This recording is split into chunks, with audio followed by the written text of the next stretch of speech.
Hey everyone, long time no see. It's been a few busy months, both in my life and with the project. Some of you might recognize that I've actually changed rooms. I moved apartments recently, so that kept me pretty busy. Luckily, this place has way more room than my last place. I was actually pretty cramped. My old office area was mostly storage, so I would have to move the boxes out of the way if I wanted to film something or be on my webcam. Now I have plenty of room. I already have a bookcase with my board games and soon all my books. Might even get a CRT TV set up with all my retro consoles, which would be a vibe. So we'll see. But of course, my favorite part is actually this view that I have behind my monitors here. I think it just does a really good job of reminding me what life is like as a self-taught solo indie game developer. But on to the project. It's kind of exciting. It's actually been over 6 months since I started now. Officially, I think it's 7 months, but who's counting? I set out to accomplish 2 things at the end of the last video, both of which I've done, and then I made some more progress in other areas, so coming along nicely. The first thing I really wanted to tackle was a workable dialogue system. Now, we're all probably familiar with Toby Fox, the creator of Undertale, and how when he made Undertale, he put all of his dialogue in one switch statement. I managed to avoid this. Thank you, Toby Fox. I learned from your mistakes. Of course, he was an amateur programmer when he made that game, and I am now too. But I did utilize Scribble, which is a cool open source plugin for GameMaker 2, which just makes rendering text way easier and way more customizable. And then I paired it with Crochet, which is a software that allows you to use yarn files. These are really popular, I think, especially with visual novels. But it makes it super easy to create and manage different dialogue trees and complicated branching dialogues. So you just use these little nodes and you can have options and branch from there. So this makes it super easy for me to manage all the different dialogues and states that I'll have to. And as far as I'm concerned, the coding side of my dialogue is completely done. I might tweak with it a bit, I'm sure, before all is said and done, but it does exactly what I needed to do. The only changes I'll make is to the code for drawing the text box itself. For drawing the text box itself, I'll obviously tweak around with where it's drawn, how it's drawn, stuff like that. The second thing I really wanted to do was terrain generation. So before, I struggled making variation in all of my tiles because I have 5 to 8 different grass and dirt tiles, but I didn't want to just manually go through and try to make it random. So I have code now that at the start of the game goes through every single one of those tiles and gives it one of those variations, which is really good. I can also use a fixed seed so that regardless of who's playing, it's not going to be different every time or different depending on from player to player.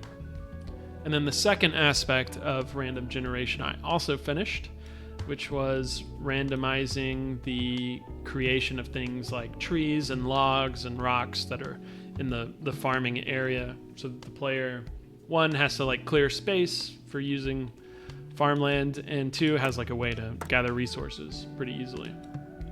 So that's all great. Then, as I said, I just kind of kept working. So one of the big things I started on was getting the UI right, and I tried to future-proof myself by making it scalable based on the resolution. Visually, I am not happy at all with this UI. I think it almost hurts my eyes, frankly. So everything's just a placeholder. I just wanted it to work for the sake of being able to move on for now. UI is something I will probably iterate and polish until the end of time. So really just want a foundation that I can work with and edit as we go. And especially once the scaling stuff is down pat, that'll be nice. Then I added some shop code, so I have a basic shop set up. There's still no money system, but I don't think that'll take too long for me to implement. Right now, still basic, but does what I need it to do. You can remove things from a shop. It displays the shop inventory and the player inventory. It displays like a shopkeeper portrait, and it will display, a little bit of text, either like a description of the shop or maybe something the shopkeeper's saying when you show up. So that works. And then one of the big features I added was a paper doll system. For those of you who don't know, paper doll system basically is just what allows you to customize a character in a game. So it's kind of a massive headache, actually, to consider making all these animations and then like, okay, well, what if the player wants to change their shirt or wear a jacket or get a haircut? All of your animations have to be set so that it can accommodate these changes. And the most common way of doing that, especially with 2D sprites, is a paper doll system. So basically, instead of a sprite sheet of the character, you have multiple sprite sheets, dozens, for each piece of equipment or clothing or skin or hair. And then you use code to like find the specific cells for each animation. And that way you can just load up the different sprite sheets for all of the different clothing and equipment you're going to wear. And boom, it'll theoretically just work with all of your animations.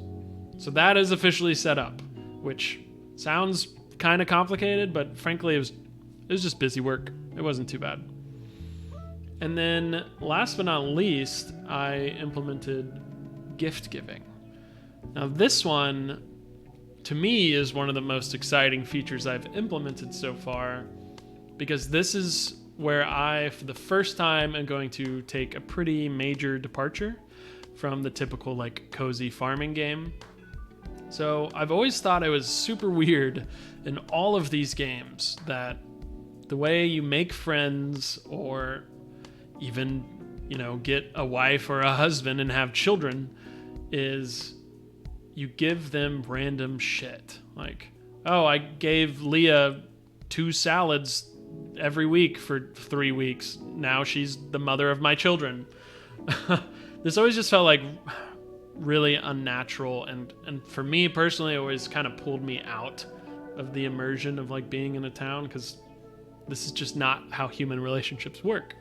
The whole point of this project is to look and feel just like one of those cozy farming games that are, there's a dozen of them now, but subvert the player's expectations, parody everything, so, make fun of it, but from a place of love, and just frankly get weird.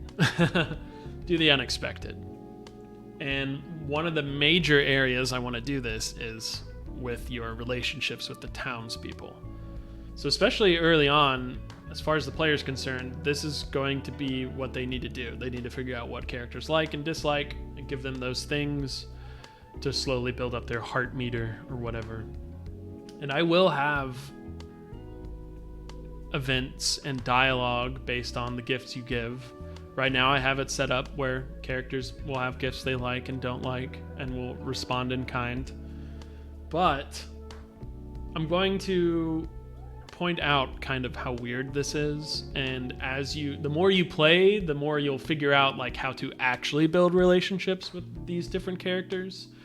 And they'll probably poke and prod and maybe even go to extremes to point out that you're kind of being a weird creep. So, more on that to come. When we have a gameplay loop, I can show off some of that more. Which segues perfectly into what's next. Honestly, after it being 6 months now, I'm pretty happy with my progress, especially as someone who's teaching themselves along the way. Basically, all of the like super core foundational stuff is done. So I really want to like focus on getting an actual gameplay loop So what that really means is I need a map, like I need a town with buildings, so I can start populating it with my different characters and get their events and dialogue set up, as well as like town events, making sure the shops work, make sure there's different kinds of shops. Because right now, I mean, you can farm, you can plant seeds, you can water them, they'll die if you don't, you know, you can harvest them, you can fish, you can talk to people. All of the ingredients are there. It's time to make the stew, so to speak. I don't expect my first maps to be pretty or even organized how I'll want it to be organized. That's not the goal. The goal is to just get something down, because then we can start iterating off of it.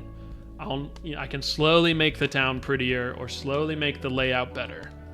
But next major focus is having that town layout so I can start actually making the content of the game, which will also be where I can finally show off kind of what I'm talking about, because so far I can only just vaguely reference it out in the distance. So I'd love to be able to show you guys like a little bit more of what I mean when I'm saying these things. And then finally, I'm setting a soft deadline for myself now. Now that we have all the ingredients and we have a kitchen, you know, people start asking when's dinner going to be done. Next summer is when I want a trailer, a simple trailer, not going to be anything fancy, and a small demo. Hopefully the demo will be one entire season. So like the first day of spring to the last day of spring, you can play. Now, I'm already going to say that demo will not contain all of the content of that whatever season it is, probably spring. There will be NPCs missing, there will be mechanics missing, there will be events and dialogue missing, but that's why I would still like to have a self-contained demo that can show off at least some of the ideas that I have, as well as the normal mechanics you come to expect with these types of games. Anyway, that's it. Like I said, I'll try and make another one of these in 2, maybe 3 months. Hopefully next time I have a map with characters and essentially a gameplay loop starting to like take shape, where you can actually go through a day and then into the next day and the next day and everything work. So I'm excited. I hope you are too. It helps me out if you like and subscribe. If you have anything you want to say or questions you want to ask, I'm usually down in the comments, so feel free to leave one and I'll probably respond. So yeah, anyway, thanks for watching.